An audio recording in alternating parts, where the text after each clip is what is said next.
Boa noite a todos, boa noite a todas, boa noite a todos. É sempre uma alegria estar com vocês.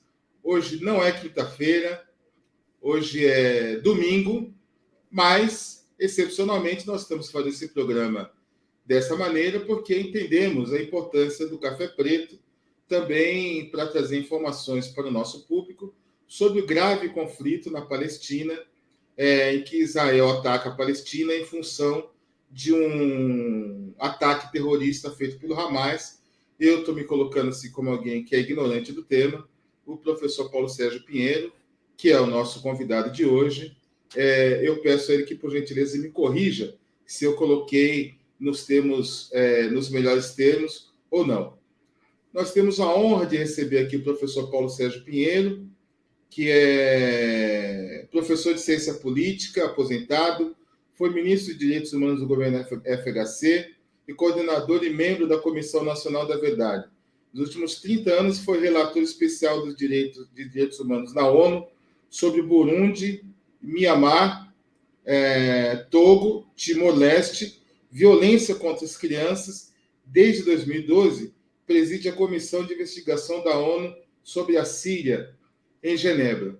O professor Paulo Sérgio Pinheiro também foi coordenador do Núcleo de Estudos da Violência e um dos convidados que nos honraram lá no cursinho do Núcleo de Consciência Negra, fazendo uma palestra para os nossos alunos de uma disciplina que eu coordenava junto com o Arnaldo Lopes, chamada Cidadania e Consciência Negra. Professor Paulo Sérgio, a casa é sua, é uma honra recebê-lo. Seja bem-vindo. Obrigadíssimo. A honra e o prazer são meus. Professor, a gente sempre, de uma maneira geral, né, o brasileiro comum, ele olha para os conflitos do Oriente Médio, olha para Israel, e sempre acha, aquele povo está sempre se engalfiando, eles são assim mesmo. Mas, na verdade, isso é fruto da ignorância. Eu queria que o senhor, por gentileza, em breves palavras, explicasse para a gente se, de fato, essa guerra é desencadeada pelo ataque terrorista feito pelo Hamas, ou se é em função da disputa que já dura mais de 70 anos entre Israel e Palestina pela faixa de Gaza. Primeiro, Hilário, foi muito bom que você não usou a palavra guerra, mas falou do conflito. Na verdade, não é uma guerra, porque Israel faz 75 anos, ocupa ilegalmente a Cisjordânia, bloqueia Gaza e ocupa as colinas do Golã na Síria. É meio patético você dizer que Israel, que é uma potência ocupante, lutando com habitantes de um terreno que ele bloqueia, que é Gaza. E na verdade, o Hamas é um grupo não estatal armado. A ONU não classifica como terrorista.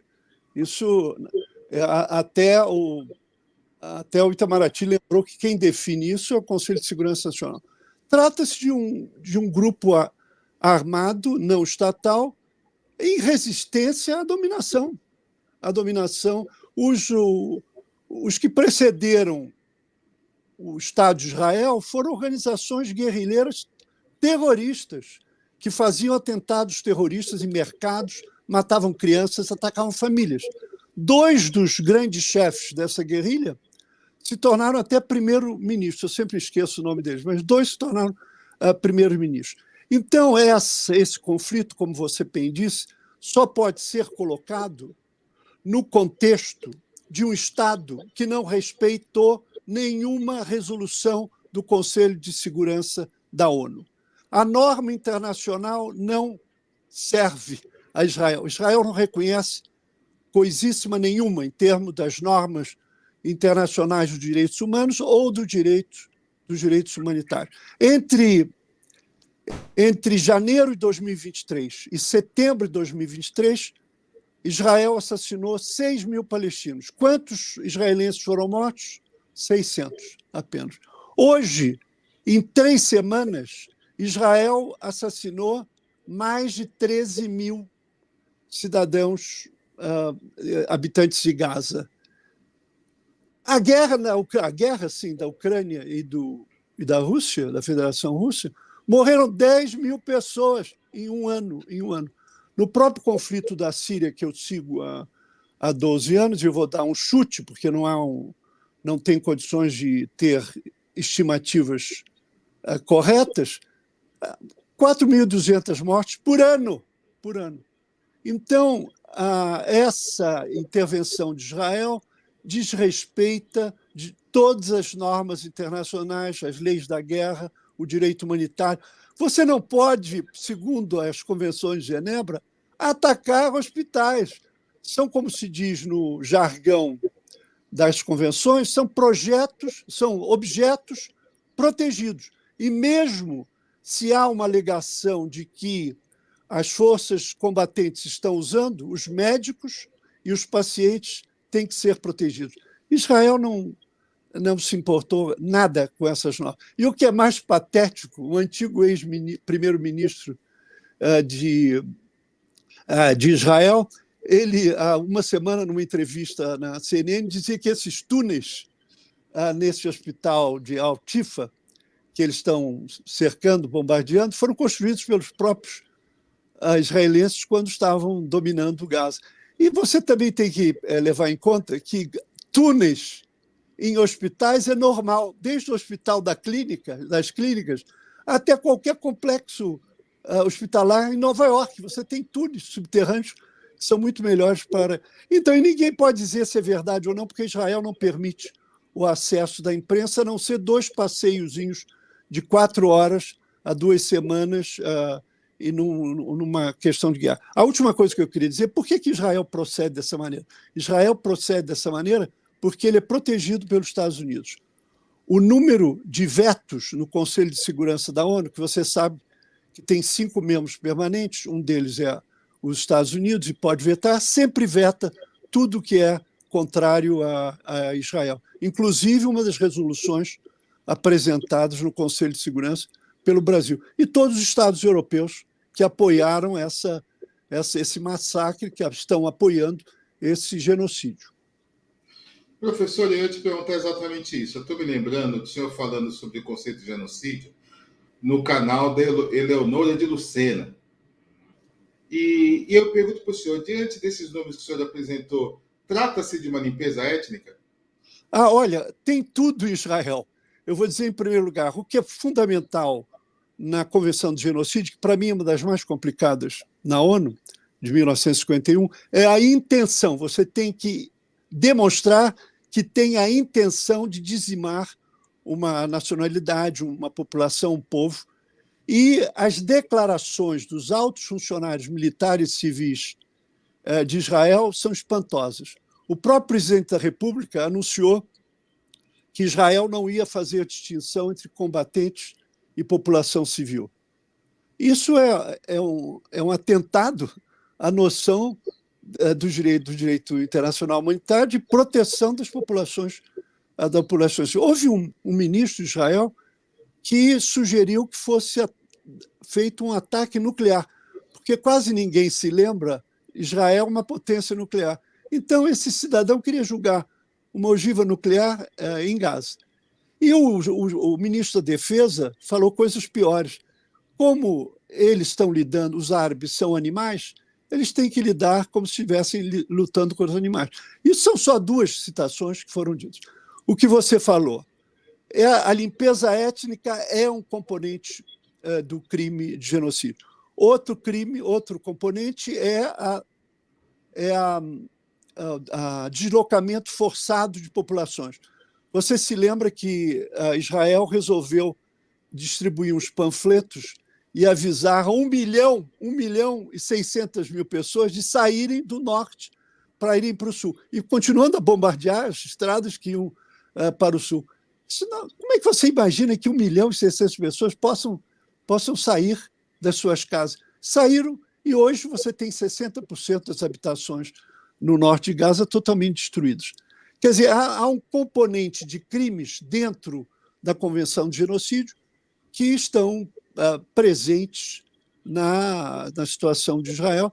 E eu não colocaria, não tem nenhuma hesitação em dizer que não é só o risco de genocídio, é um genocídio que está acontecendo. E eu, um pouco para me gabar, eu posso dizer que eu segui 3 genocídios. O primeiro genocídio que eu segui foi no Burundi, entre os Tutsi e os Hutus. Depois, um outro genocídio no Mianmar, na Birmânia, que eu também fui relator especial, do genocídio do povo Rohingya, que é uma nacionalidade muçulmana e não budista. E, por último lugar, na Síria, o genocídio do povo Yazidi, que é uma religião um pouco esotérica, bem diferente, com alguns conteúdos da religião muçulmana, na Síria, propriamente. Então, eu já vi 3 genocídios. Eu sei quando eu vejo genocídio. Eu estou vendo um genocídio em Gaza nesse momento. É um especialista nessa matéria. Professor, eu aqui, da minha ignorância, eu fico imaginando que esse cessar-fogo, por meio de negociações complicadíssimas que envolvem uma geopolítica, um desenho geopolítico, inclusive do futuro, muito, muito complicado, mas eu imaginava que pudesse ter uma evolução para um cessar-fogo mais permanente e, quem sabe, uma negociação de paz. Diante do que o senhor está me dizendo e diante do que a gente viu na mídia, não é prudente ter esse tipo de esperança nesse momento, correto? Olha, a esperança, eu nunca abdico da esperança, porque qualquer coisa em prol das vítimas, dos sobreviventes, é positivo. O problema é que os Estados Unidos e a Europa foram contra cessar-fogo. Eles estavam pedindo um cessar-fogo humanitário, mas com alguma relutância. O cessar-fogo humanitário é mais parecido com o que está acontecendo. Você suspende os combates por algumas horas e aí a ajuda humanitária pode entrar, etc., o que está efetivamente acontecendo. É uma negociação dificílima, porque Israel não renuncia a um projeto de colonização herdado do século XIX, na África e na Ásia, e que Israel continua através dos que você conhece, as colônias, né, que se chamam, as colônias, os colonos, que tomam, com apoio do Exército e das Forças de Segurança, terras na Cisjordânia, que é todo o lado ocidental, como se diz em inglês. E nenhum governo de Israel, de centro, de esquerda ou direita, renunciou ao projeto colonial de ocupação do território palestino. Porque nunca a partilha que a ONU propôs em 48 não aconteceu. Os terroristas judeus, inclusive, mataram o conde Folke Bernadotte, que era um funcionário da ONU, que tinha ido justamente para presidir a partilha entre os judeus e os palestinos do território da antiga Palestina. Então, a negociação é muito difícil. Eu acho que nós temos que comemorar, porque permitiu o acesso de ajuda humanitária e vai permitir a troca entre os reféns feitos pelo Hamas e por outros grupos armados associados e o Estado de Israel, com a ajuda imensa do Catar e agora com o apoio dos Estados Unidos, que jamais tinham apoiado esse cessar-fogo. O que eu insisto muito para os que estão vendo o seu programa é que não esquecer que esse é o 5º conflito de Israel contra Gaza, que o direito a resistir à colonização é um direito de qualquer povo. É algo amparado no direito internacional humanitário e no direito internacional dos direitos humanos. Então, qualquer forma de resistência, da mesma maneira que os judeus lutaram pelo seu país antes da criação de Israel, os grupos em Gaza e na Cisjordânia que lutam contra Israel tem o direito de resistir. É o direito de resistência. Sobre as formas que essas resistências tomam, evidentemente que isso também cai no direito internacional humanitário, direito internacional, direitos humanos. Mas esse é outro problema. A questão é que o direito à resistência está plenamente assegurado e deve ser levado para se entender esse conflito, como você falou. Não é guerra. Não pode haver guerra entre uma potência ocupante e um território que ocupa. Isso E tem um jornalista israelense muito importante, chamado Gideon Levi, que ele disse que o caso de Israel é patético, porque é o único caso em que os dominadores, os opressores, se apresentam como vítimas. Quando as vítimas são, efetivamente, o povo palestino que vem sendo oprimido faz 75 anos. Professor, o UOL noticia hoje que houve troca de reféns, pelo menos de um grupo, um grupo pequeno ainda diante daquilo que se espera. Da visão do senhor, quais são os próximos passos? O que é que Olha, se pode nos próximos dias? Eu não sigo de perto, porque eu não tenho nenhum mandato para isso, mas pelo que eu tenho lido, há um princípio por hora de cada refém solto, 3 prisioneiros palestinos sendo libertados. Porque você sabe que tem 7 mil presos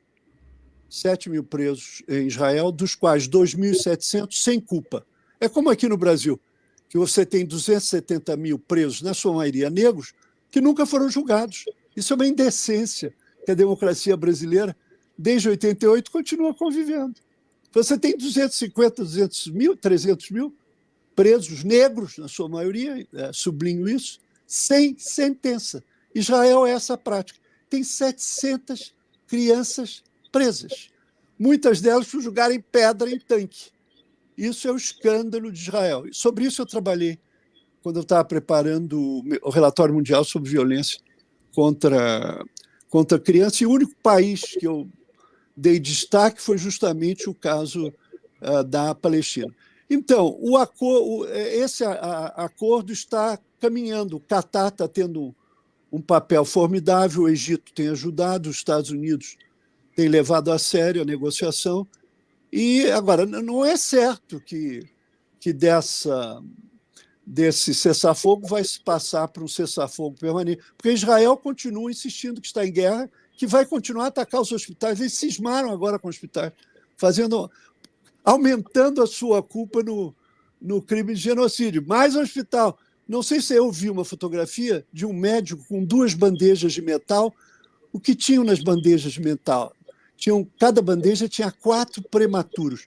Pareciam bandejinha com gatinhos, tendo que ser transportados de um hospital que Israel cismou, que tem militantes do Hamas, não conseguiu mostrar nenhum, e fica mostrando os túneis que foram construídos já por Israel. Eu estou esquecendo o nome do primeiro-ministro, mas foi o primeiro-ministro que fez o acordo com Arafat sobre a presidência do presidente Clinton. E foi muito curioso, porque a repórter da CNN perguntava pelos túneis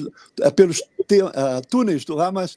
Ele disse: não, como túneis? Fomos nós que construímos esses túneis lá embaixo desse hospital de Al-Shifa. Quer dizer, não há nenhuma perspectiva diante dessa posição obstinada de Israel de cumprir aquilo que, como o senhor disse, é alguma coisa herdada lá do século XIX. Agora, como é que fica a ONU nessa situação? Tanto para obrigar o Israel a seguir alguma resolução, como no sentido de propor uma solução.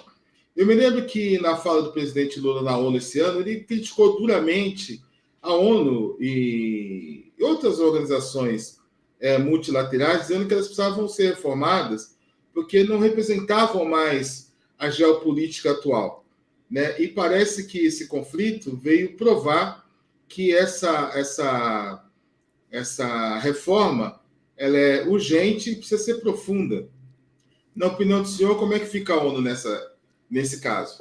Olha, primeiro preciso levar em conta o que o Kofi Annan, o outro secretário-geral, dizia: a ONU são os Estados-membros. Você não pode, não é uma espaçonave em órbita, é uma organização formada pelos Estados-membros. É preciso distinguir os órgãos políticos, que são basicamente o secretário-geral, o Conselho de Segurança e a Assembleia Geral. O único órgão que tem decisões que são obrigatórias são o Conselho de Segurança.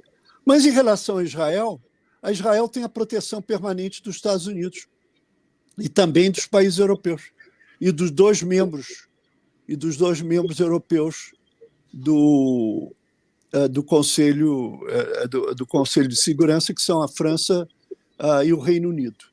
Então, na medida que os Estados com poder permanente, com voto permanente, assento permanente, desculpe, no Conselho de Segurança, deixarem de apoiar Israel, as resoluções vão ter que ser cumpridas.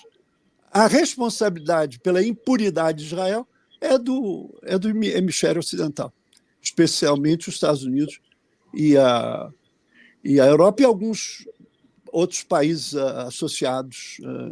É sempre um grupinho de 5 países que vota automaticamente vota diretamente com os Estados Unidos.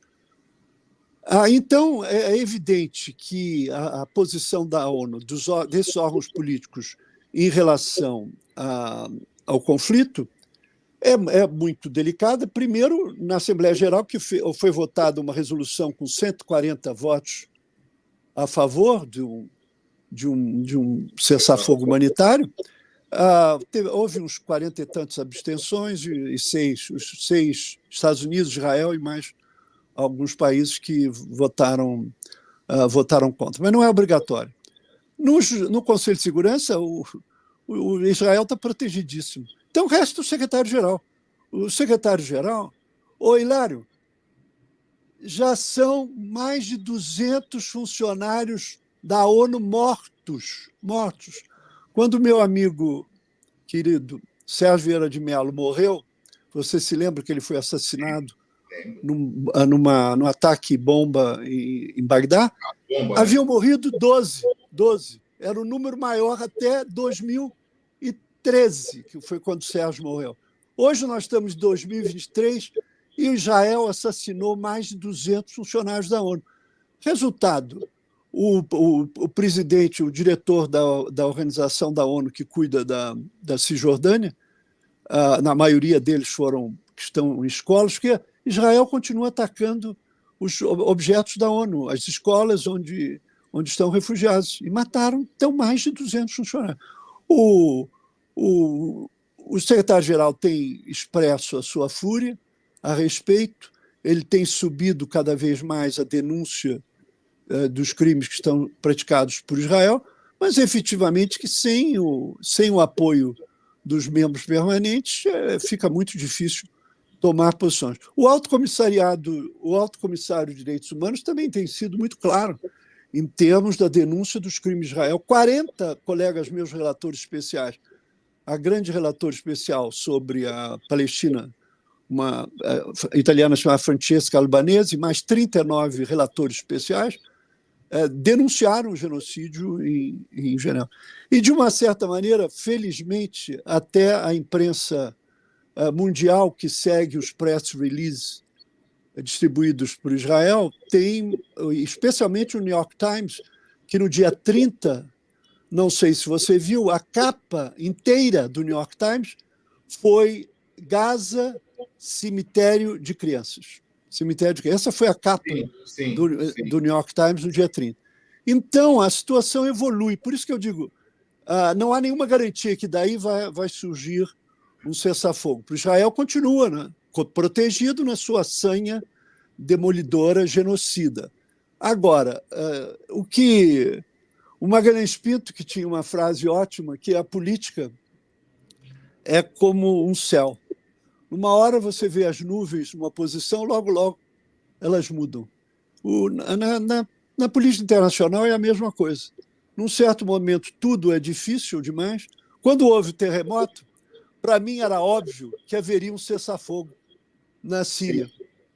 Não foi, não fizeram nada. Apelamos, e outros também apelaram para o cessar-fogo, pelo menos para lidar com a justiça. No dia seguinte, os grupos não estatais armados e os países associados à Síria, que é especialmente a Federação Russa, já estavam bombardeando.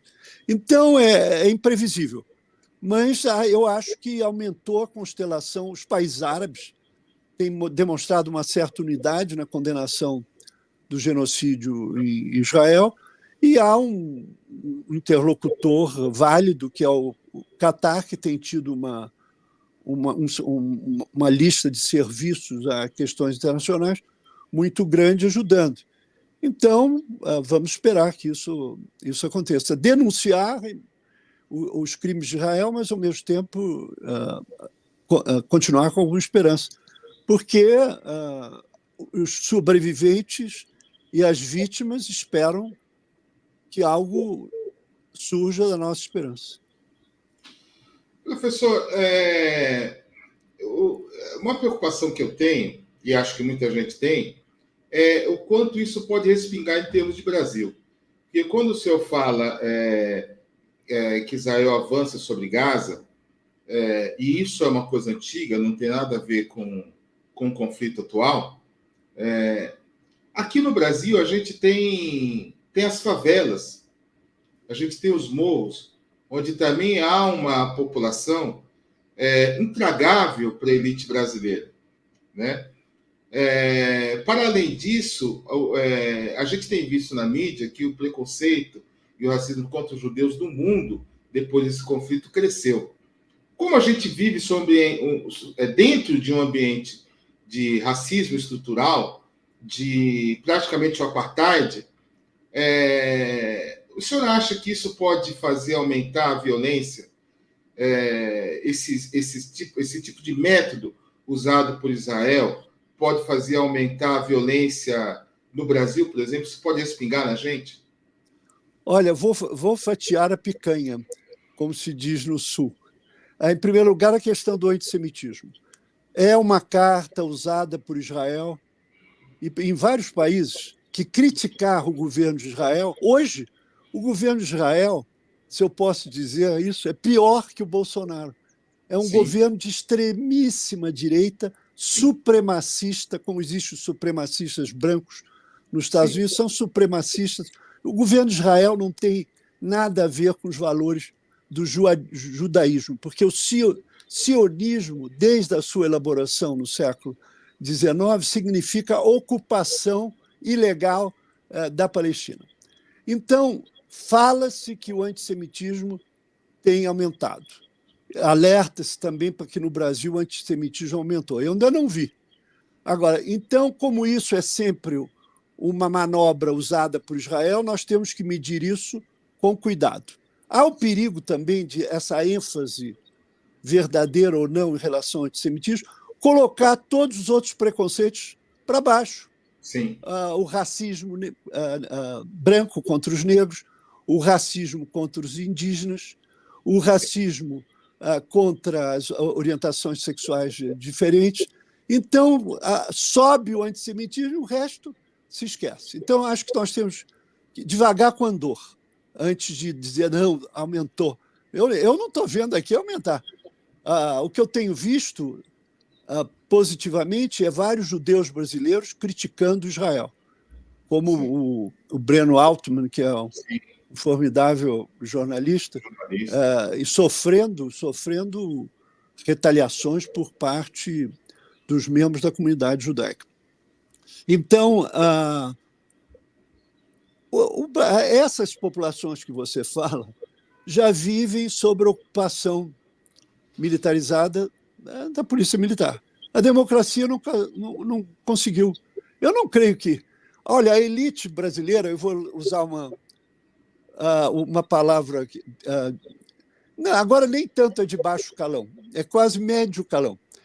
Santiago Dantas, que era uma figura notável, admirável, ele disse um dia, comparando com a Índia, que ele estava em algum congresso na Índia, ele falava: o povo brasileiro é uma maravilha, é formidável. Agora, a elite brasileira é uma merda, é uma merda. Então, eu acho que a elite brasileira, branca especialmente, não precisa se inspirar em Gaza para manter a pauta ilegal de repressão nas prisões. Quer dizer, como é que uma democracia pode viver com 900 mil presos, 250, 300 mil, sem sentença? Tem uma advogada socióloga negra, a Dina Alves, que ela diz que as prisões, no século XXI, no Brasil, são os navios negreiros. São os navios negreiros. A elite branca que convive com isso faz séculos não vai aumentar. O que eu acho que deveria aumentar é justamente o sentido da validade da resistência por parte das comunidades descriminalizadas e oprimidas. O direito de resistência. Resistir, dentro da democracia, dentro dos instrumentos que são dados, a essa dominação pela elite branca. Então, eu acho que um efeito positivo está sendo do número de judeus brasileiros que estão assumindo a noção de que Israel não representa, não é a voz do judaísmo no mundo inteiro. Eu tenho toda uma galeria de judeus que jamais pensaram que Israel fosse isso. Um grande sociólogo chamado Ignacy Sachs, polonês brasileiro, o grande historiador Eric Hobsbawm, que você já ouviu falar, Sim, que jamais pisou em Israel, e outros grandes nomes que demonstraram, a própria Hannah Arendt, a repulsa que ela tinha à criação do Estado de Israel, o próprio Einstein, que sempre foi contra a criação do Estado de Israel. Então, eu acho que de positivo nós estamos vendo jovens pesquisadores, jornalistas, membros da comunidade se rebelando contra essa hegemonia ideológica de Israel no Brasil. Professor Paulo Sérgio Pinheiro, um ato de resistência, que é o que nós fazemos cotidianamente aqui no Café Preto, foi ter convidado o senhor para esse belo bate-papo. Eu me sinto honrado, agradeço muito pela generosidade do senhor em nos atender e trazer informações tão importantes para que nós possamos nos orientar. Eu espero que nós possamos ter a oportunidade de ter outras conversas sobre Constituição, sobre extrema-direita no Brasil e outras coisas mais, mas eu agradeço muito pela sua generosidade em nos atender nessa tarde. Muito obrigado, professor Paulo Sérgio. Você pode fazer suas considerações finais, por favor. Oi, Hilário. A generosidade é de vocês de me aguentarem com toda essa paciência. A questão é a seguinte: eu vou fazer 80 anos em janeiro. Eu venho repetindo, sobre o Brasil, eu venho repetindo tudo isso faz 50 anos. Sem muito êxito. Talvez ajudando um pouco a resistência. Com um pouco de pretensão, eu diria ajudando a resistência da maioria negra. Felizmente, os brancos são hoje minoria. A maioria negra no Brasil, que o Brasil precisa reajustar a sua democracia. Enquanto houver esse preconceito e ocupação militar das periferias das grandes cidades, nós não podemos ter democracia. E a sua luta, o seu programa vão nessa direção, e eu fico contente de poder dar uma ajudinha pequena nessa tarde de domingo. Grande abraço para você. Eu estou às ordens, na medida de eu estar aqui nesse país, nós falaremos de novo. Grande abraço. Obrigado. Muito obrigado, grande abraço. Bom descanso para o senhor. Gente, muito obrigado. E o Café Preto está aqui, sempre buscando trazer informações, pessoas importantes. O nosso querido Gabriel Dallagnese caiu, deve ter tido problema com a internet, mas estamos juntos. Grande abraço.